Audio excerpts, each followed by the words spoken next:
That Connie Chasen returned my fatal attraction toward her at first night was a miracle unparalleled in the history of Central Park West. Tall, blonde, high cheekboned, an actress, a scholar, a charmer, irrevocably alienated, with a hostile and perceptive wit only challenged in its power to attract by the lewd, humid eroticism her every curve suggested. She was the unrivaled desideratum of each young man at the party. That she would settle on me, Harold Cohen, scrawny, long-nosed, 24-year-old, budding dramatist and whiner, was a non sequitur on a par with octuplets. True, I have a facile way with a one-liner and seem able to keep a conversation going on a wide range of topics, and yet I was taken by surprise that this superbly scaled apparition could zero in on my meager gifts so rapidly and completely. "You're adorable," she told me after an hour's energetic exchange while we leaned against a bookcase, throwing back Valpolicella and finger foods. "I hope you're going to call me." "Call you? I'd like to go home with you right now." "Well, great," she said, smiling coquettishly. "The truth is, I didn't really think I was impressing you." I affected a casual air while blood pounded through my arteries to predictable destinations. I blushed, an old habit. "I think you're dynamite," I said, causing her to glow even more incandescently. Actually, I was quite unprepared for such immediate acceptance. My grape-fueled cockiness was an attempt to lay groundwork for the future, so that when I would indeed suggest the boudoir, let's say, one discreet date later, it would not come as a total surprise and violate some tragically established platonic bond. Yet, cautious, guilt-ridden, warrior victim that I am, this night was to be mine. Connie Chasen and I had taken to each other in a way that would not be denied, and one brief hour later we were thrashing balletically through the percales, executing with total emotional commitment the absurd choreography of human passion. To me, it was the most erotic and satisfying night of sex I had ever had, and as she lay in my arms afterward, relaxed and fulfilled, I wondered exactly how fate was going to extract its inevitable dues. Would I soon go blind, or become a paraplegic? What hideous vigorish would Harold Cohen be forced to pony up so the cosmos might continue in its harmonious rounds? But this would all come later.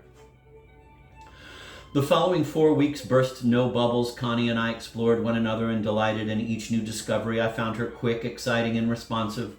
Her imagination was fertile and her references erudite and varied. She could discuss Novalis and quote from the Rig Veda. The verse of every song by Cole Porter she knew by heart. In bed she was uninhibited and experimental, a true child of the future.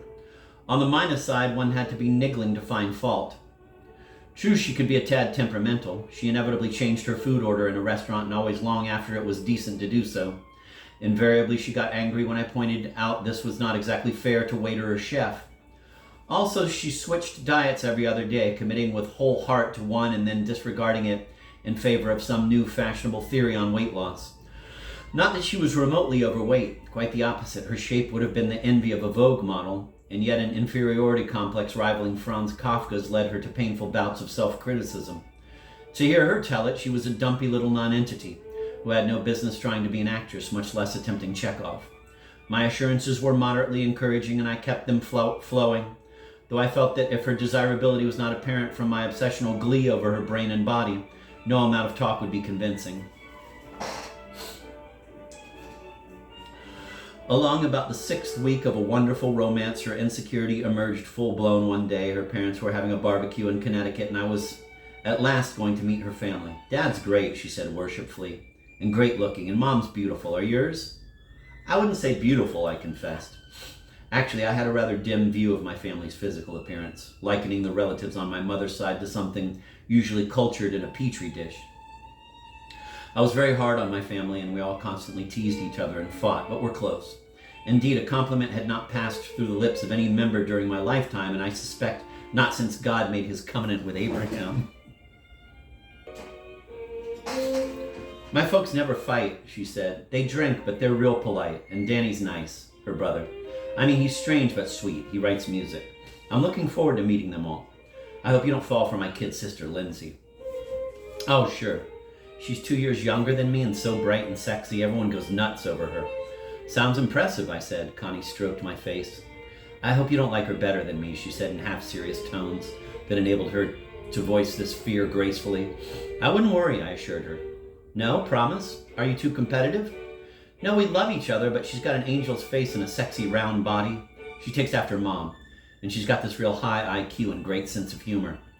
You're beautiful, I said and kissed her, but I must admit for the rest of that day, fantasies of 21-year-old Lindsay Chasen did not leave my mind. Good Lord, I thought, what if she is this Wunderkind? What if she is indeed as irresistible as Connie paints her? Might I not be smitten? Weakling that I am, might not the sweet body scent and tinkling laugh of a stunning Connecticut wasp named Lindsay yet, not turn this fascinated though unpledged head from Connie toward fresh mischief? After all, I had only known Connie 6 weeks, and while having a wonderful time with the woman, was not yet exactly in love with her beyond all reason.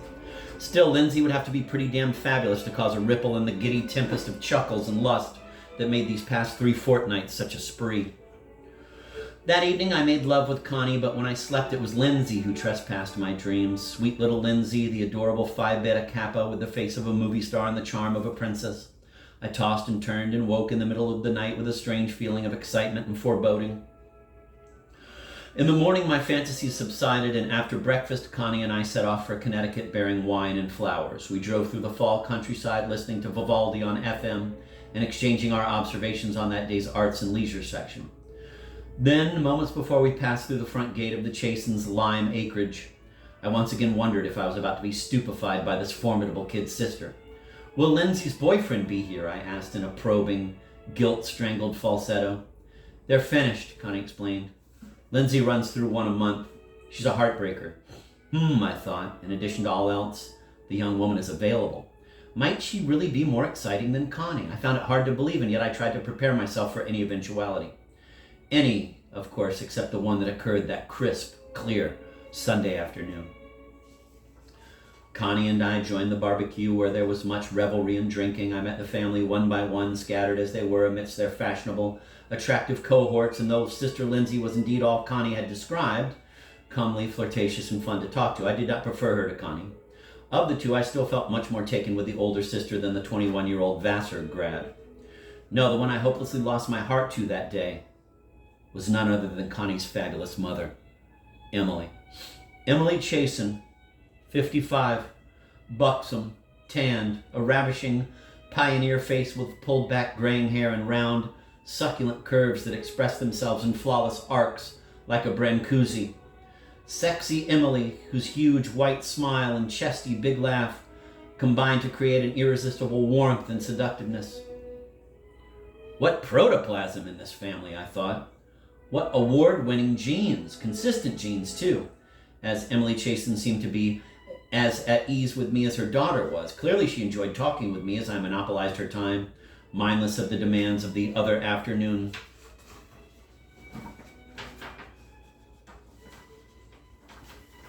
Other afternoon guests.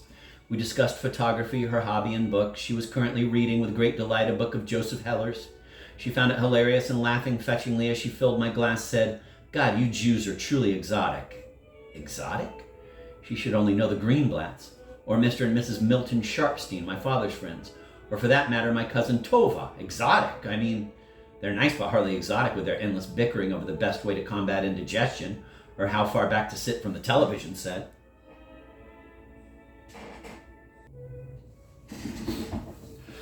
Emily and I talked for hours of movies, and we discussed my hopes for the theater and her new interest in making collages. Obviously, this woman had many creative and intellectual demands that for one reason or another remained pent up within her. Yet clearly she was not unhappy with her life as she and her husband, John Chasen, an older version of the man you'd like to have piloting your plane, hugged and drank in lovey-dovey fashion. Indeed, in comparison to my own folks who had been married inexplicably for 40 years, out of spite it seemed, Emily and John seemed like the Lunts. My folks naturally could not discuss even the weather without accusations and recriminations just short of gunfire. When it came time to go home, I was quite sorry and left with dreams of Emily in complete command of my thoughts.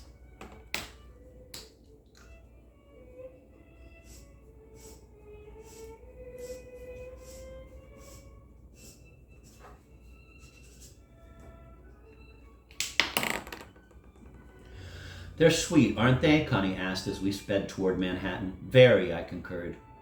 Isn't Dad a knockout? He's really funny. The Truth was, I had hardly exchanged 10 sentences with Connie's dad. And Mom looked great today, better than in a long time. She's been ill with the flu, too. She's quite something, I said. Her photography and collages are very good, Connie said. I wish Dad had encouraged her more instead of being so old-fashioned. He's just not fascinated by creativity in the arts, never was. Too bad, I said. I hope it hasn't been too frustrating for your mother over the years. It has, Connie said. And Lindsay, are you in love with her? She's lovely, but not in your class, at least as far as I'm concerned. I'm relieved, Connie said laughingly and pecked me on the cheek. Abysmal vermin that I am, I couldn't, of course, tell her that it was her incredible mother that I wanted to see again. Yet even as I drove, my mind clicked and blinked like a computer in hopes of concocting some scheme to filch more time with this overpowering and wonderful woman. If you had asked me where I expected it to lead, I really couldn't have said. I knew only as I drove through the cold night autumn air that somewhere Freud, Sophocles, and Eugene O'Neill were laughing. During the next several months, I managed to see Emily Chasen many times. Usually it was in an innocent threesome with Connie, both of us meeting her in the city and taking her to a museum or concert.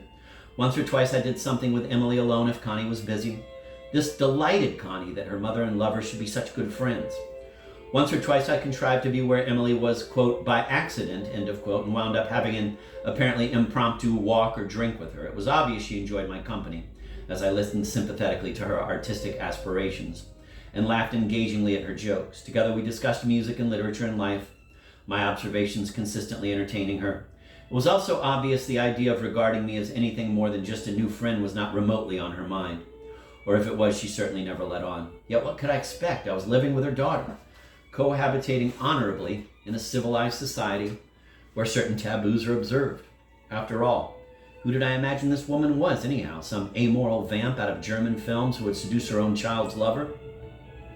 In truth, I'm sure I would have lost all respect for her if she did confess feelings for me or behave in any other way than untouchable. And yet I had a terrible crush on her.